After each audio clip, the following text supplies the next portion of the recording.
steel down.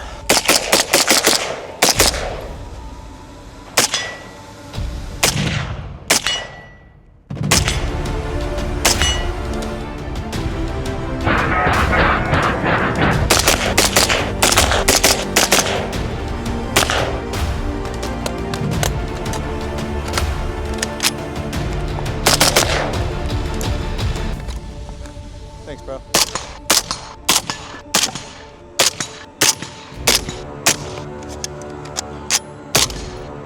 Impact. Impact. Impact. Impact.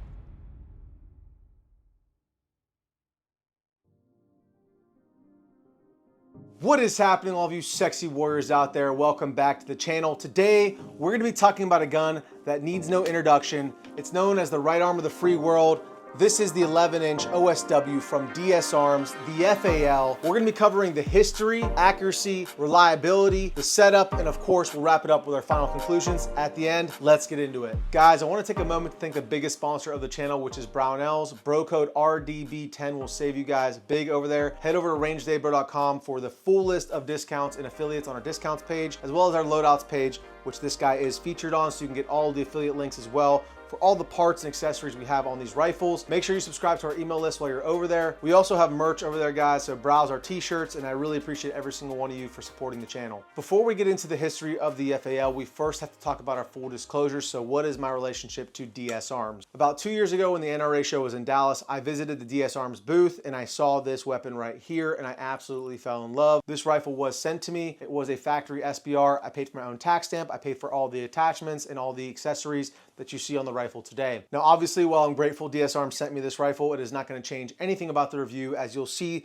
this is an old weapons platform. It has a lot of quirks to it, things that you need to understand, but also this is just hands down probably the coolest gun in my collection because it is just so different and has such a rich history. Speaking of the history, let's start at the beginning. The FAL was first designed after World War II by FN and was originally designed to take intermediate cartridges, but once NATO standardized on the 7.62x51, they reworked it so it would work with the NATO standard moving forward. By the early 50s, it was pretty much everywhere, being adopted by over 100 countries, Britain, Canada, South Africa. It started to become known as the right arm of the free world and the people's choice, the Western choice for fighting against communism. Now, while I am not an expert on any of these conflicts, I am a big fan of history, and another place the FAL kind of cut its teeth or became synonymous or became well known was during the Rhodesian Bush War. During the Bush War, the Rhodesian forces would customize their FALs, cutting them down, adding bipods, and then also the synonymous baby poop camo pattern that we all know and love. Let me know down in the comments if I should baby poop out this FAL. Those guys were customizing their rifles, and they were actually taking these things into these firefights where they would paratroop directly into ambushes or drop down from a helicopter and use the overwhelming firepower of 7.62x51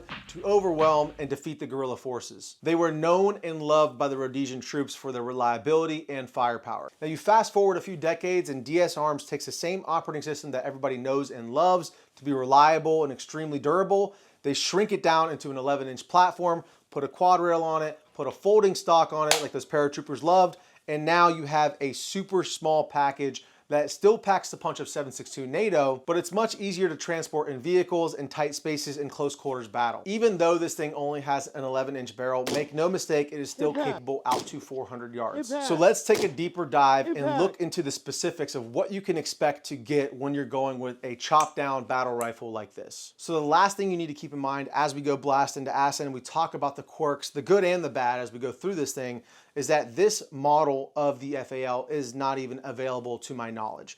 So you can't even purchase the gun as it sits today. They do have updated versions or slightly different versions than this one, and there's reasons for that. When I called DS Arms and told them about a few of the issues that I was seeing, they assured me those issues had been resolved on their newer models, the ones that have the M-LOK forends and all that good stuff, but we'll go through those as we progress from the blast end to the back of the rifle. So starting up here at the front, we do have the energetic armament Vox K2. So this is a K or shorty suppressor. It did its best. It really did try its best to tame the absolute dragon's breath that was coming out of this 11-inch 308. And it did a pretty okay job at cutting down the blast. Ask my camera guy, because this thing is an absolute thumper, as you can see from the footage.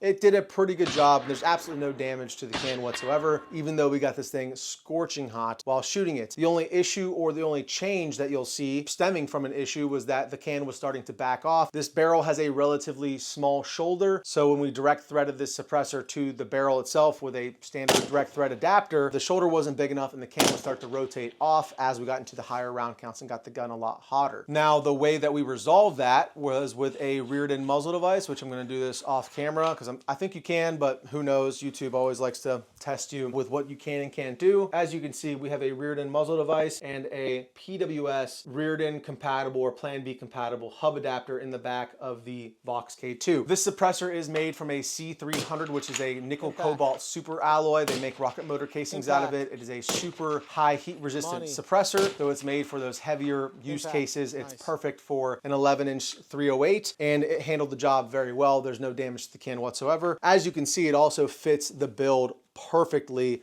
A little shorty 308 gun with a little shorty can on here, so it keeps the package extremely small. Small? This is average. Because if you're running a 10-inch can off the end of this thing, you might as well get a longer barrel and then a shorter can. So in the honor of keeping this thing short and maneuverable, we threw the little Vox K2 on here, and I think it pairs perfectly with this gun. The barrel uses an industry standard 5/8 by 24 thread pitch, so just keep that in mind as you're looking for suppressor mounts or muzzle devices. It is 11 inches, it is cold hammer forged and chrome lined, and it is chambered in 7.62 by 51 NATO. So although this thing has an adjustable gas block, you still need to change the piston out if you want to run it suppressed. So just keep that in mind as you go forward. DS Arms did send out the suppressed piston. The preset screw that they had installed worked perfectly with the gas block all the way closed. So if I opened it even just a little bit, the gun would have problems cycling. And then when I closed it all the way down, it shot extremely smooth and then ran 100% reliably for the duration of the review.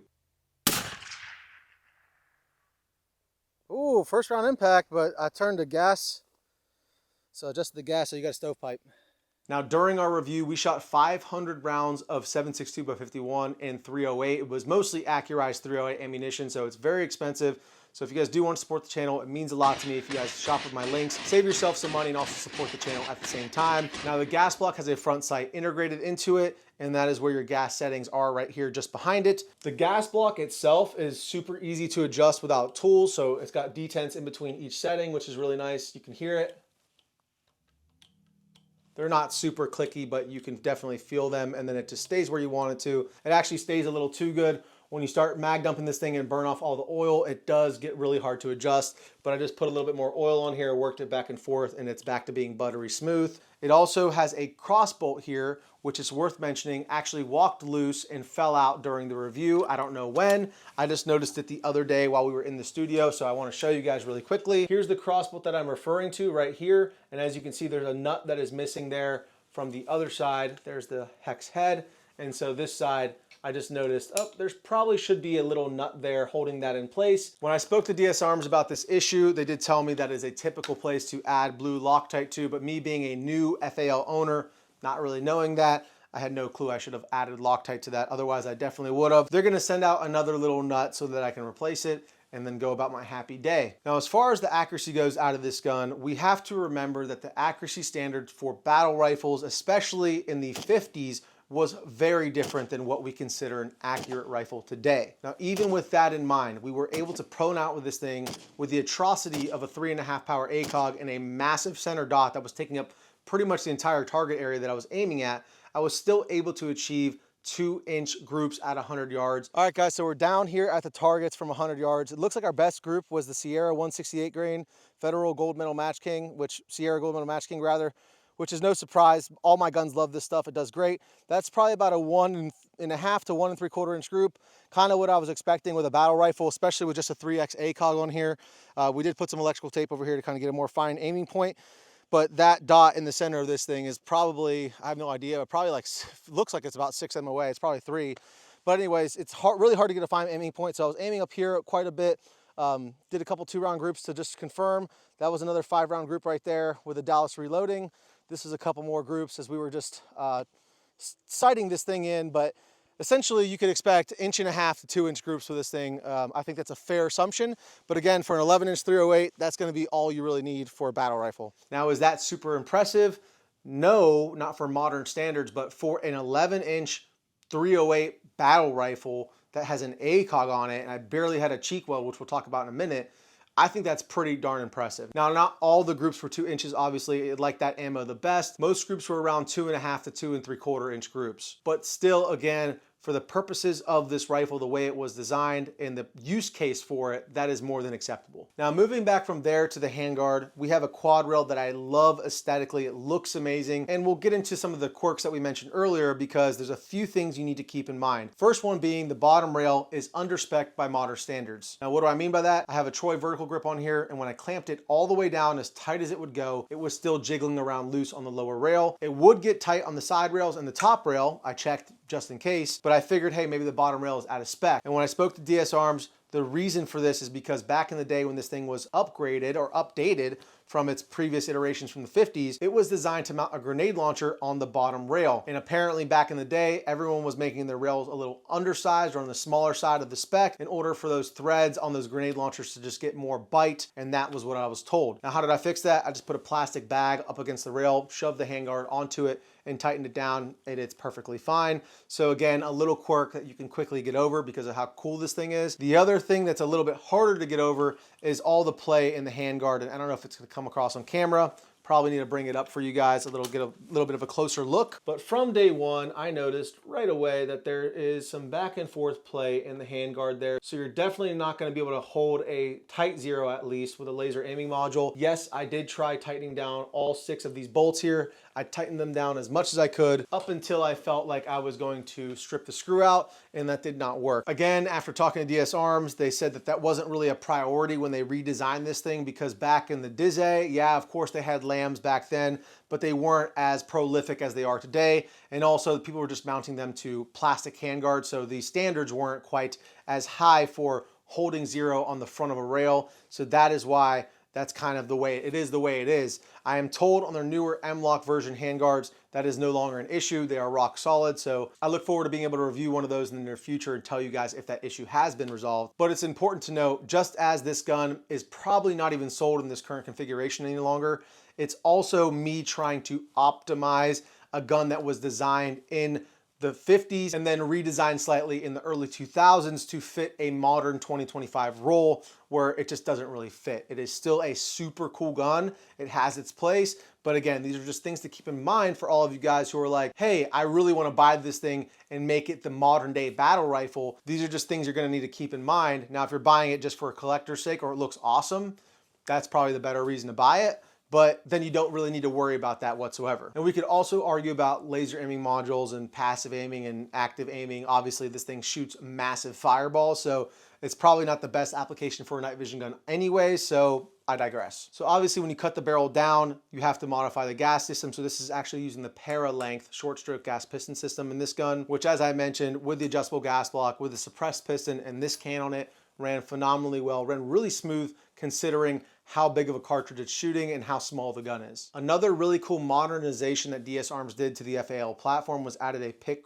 top rail here so you can mount your optics directly to the top of the upper receiver. It is held in place by a series of screws on both sides of the gun, these 4 back here, and then there's 6 more on the left side of the gun. I noticed that 2 of them had been a little bit less than fully snug after the 500 round review, but I just snugged them up, and I do still need to witness mark these to make sure that they're not backing out. However, even with those 2 screws coming slightly loose during the heavy fire that we used, I still had no issue with losing my zero and my optic. So that was really nice to see. Sometimes with AKs and older platforms that get modernized, you have an issue putting a pick rail on the top here and not being able to keep accuracy as you open and close the upper receiver. Sometimes you have issues with the accuracy or your zero shifting. That was not the case at all for the OSW. Now flipping the gun over, we do have a charging handle here. It is non-reciprocating, and you'll notice as I pull this back, one of the coolest features of this gun is that it does have a last round bolt hold open feature.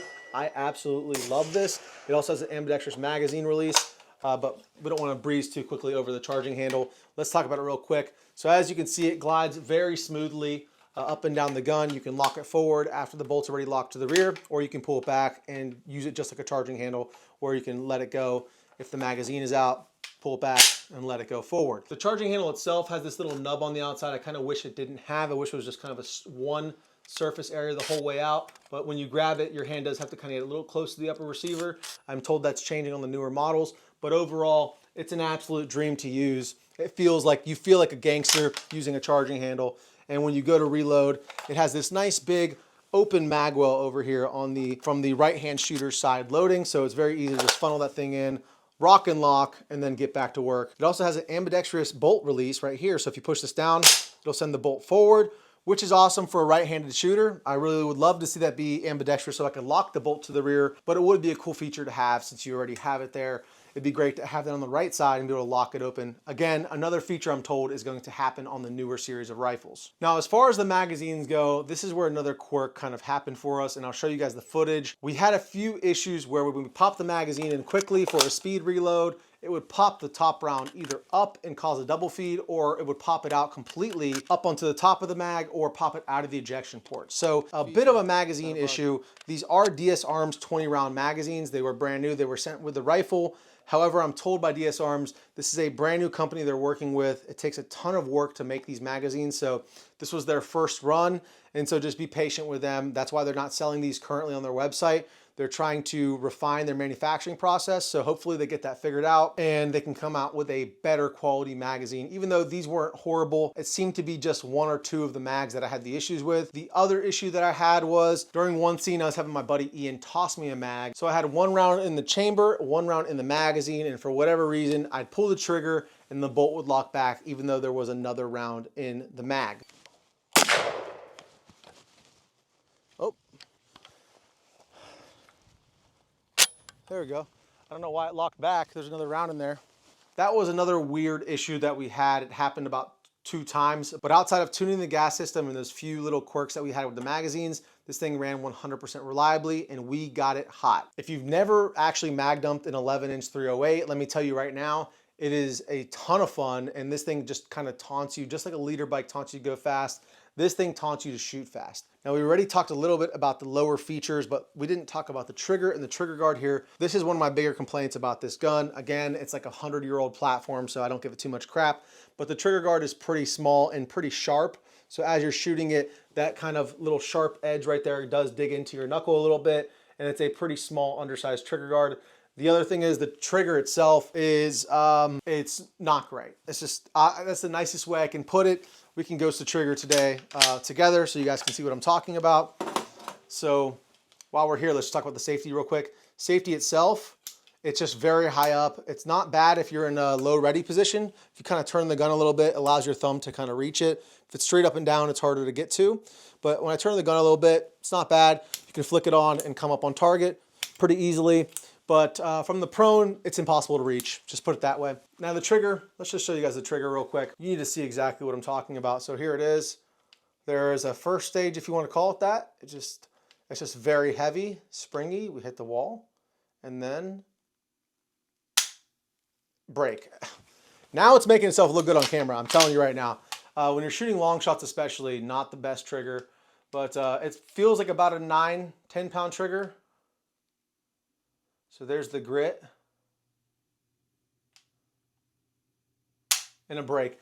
Actually a pretty decently clean break. It's just a very, very heavy trigger, and it feels like it takes forever to get to the wall. If you're used to shooting a modernized AR-15, a Geissele trigger, it's just completely different, which obviously nobody's comparing it to that. It's just when you go from shooting thousands of rounds with a Geissele trigger to the FAL, it's a bit of a learning curve. Let's just put it that way. Now, we already talked about the magazine well, the bolt release, the magazine release. We talked about the trigger guard, the safety a little bit. Now let's talk about the sandcutter bolt. It does come with a sandcutter bolt. Again, I'm not an expert on FALs. All I know is that it ran perfectly fine. It was really slinging the brass out, and all I did was lube it up a little bit before we started shooting it. So yeah, sandcutter bolt seems to be working properly as it should. Now, another cool fact about this rifle that I didn't know before I called DS Arms about it was the grip is actually an M249 saw grip, which you might look at it and recognize it as that. I didn't right away until they said that, and I was like, wow, that is a saw grip. So that's a cool little piece of information.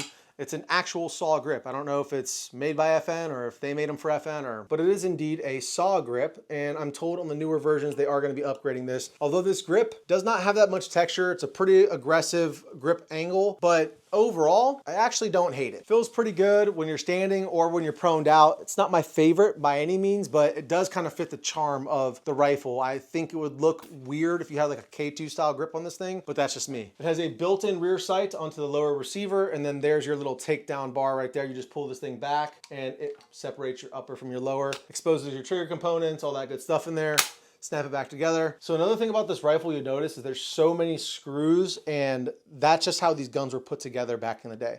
You have all these screws holding your top pick rail on. You have all these little pins and screws that kind of put this thing together. Lastly, we have the para folding stock. All you gotta do is push down, get a little tension right here. There's no button. It's just, I'm using leverage and tension there, and it folds over. It does kind of snap into place, so it has great retention.